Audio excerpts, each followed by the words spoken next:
100 gram बाजरीमध्ये 8 milligram iron आणि 40 milligram calcium असतं। अंकुरित केल्यामुळे बाजरीचे पौष्टिक मूल्य जास्त वाढतं। अंकुरित बाजरी कुकरला 3-4 शिट्या करून शिजवून घेतली। तव्यावर तेल तापवून त्यात जिरं, मोहरी, हिरवी मिरची आणि कांदा यांची फोडणी करून घेतली। कांदा छान परतला गेल्यानंतर त्यामध्ये बारीक केलेलं शेंगदाण्याचं कूट आणि किसलेलं खोबरं घातलं। शिजलेली बाजरी घातली।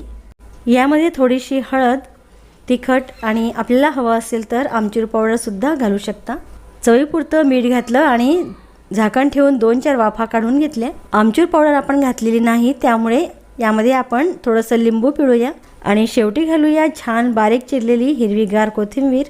लहान मुलांना सुद्धा सहज पचते, त्याचप्रमाणे डायबिटीज पेशंट, हार्ट पेशंटला सुद्धा उपयोगी। हाडं मजबूत होतात आणि त्याचप्रमाणे वजन सुद्धा कमी होतं। नक्की करून बघा आणि चॅनलला सबस्क्राईब सुद्धा करा। बाय।